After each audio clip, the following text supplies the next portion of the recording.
बिस्मिल्लाहिर्रहमानिर्रहीम। अलबेक का ब्रोस्ट आ चुका है और इसको मैं अभी अनबॉक्स करता हूँ।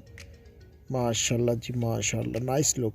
अच्छा जी देखिए, इन्होंने मुर्गी को बाकायदा उबाला है पहले, फिर उससे हड्डियाँ निकाल ली हैं, फिर उसके बाद इन्होंने ब्रोस्ट तैयार किया है। हाँ, इनका फार्मूला अपना ही है। जो सऊदी अरब में आए और अलबेक जो जिसने ना खाया हो ना, तो उसकी वो कहते हैं जिन्हें लाहौर नहीं देखे हो जमे ही नहीं, तो वो भी सेम ऐसे ही है। तो आज आपका भाई यहाँ पे 7 साल में पहली बार इनका आज जायका टेस्ट करने वाले हैं।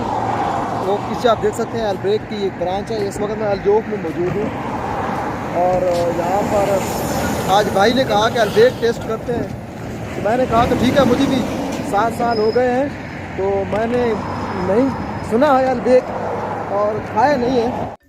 तो वो सामने जी खड़ी है आपके भाई की गाड़ी, इसी में हम लोग आए थे। बड़ी गाड़ी हमारे पास इस वक्त छोटी गाड़ी मुयसर नहीं थी, तो वो सामने ब्रांच है अलबेक वाला। अच्छा, किधर लिखा हुआ है अलबेक? ये लिखा हुआ है, ये अलबेक। इसको खोलते हैं, इसमें है क्या? कोई मुर्गी होगी जो लाए हैं, और क्या होगी।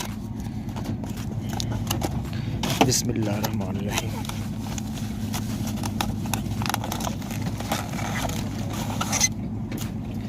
माशाल्लाह जी माशाल्लाह।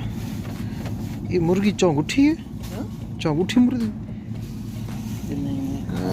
अच्छा, इसका जी हिसाब किताब है। इसमें निकी निकी नाल हुई है, ये बंद भी है। अच्छा जी, इनके बनाने का तरीकाकार कुछ अलग ही था अलबेक वालों का। इन्होंने मुर्गी को बाकायदा उबाल के उसमें से हड्डियाँ निकाल ली, फिर उसके बाद इन्होंने ब्रोस्ट तैयार किया हुआ था। अच्छा जी, वो सराइकी का एक गाना है कि रल मिल के खूब बिगाड़ी है सारे प्यार दी खेड़ की पारे।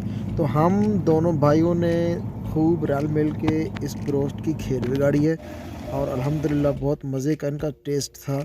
तो आप भी अगर सऊदीया में हैं तो अलबेक आपने एक बार ज़रूर चेक करना है। तो बहुत जल्दी इंशाल्लाह किसी और व्लॉग के साथ आपसे दोबारा मुलाकात होगी। इजाज़त दीजिए, अल्लाह निगहबान।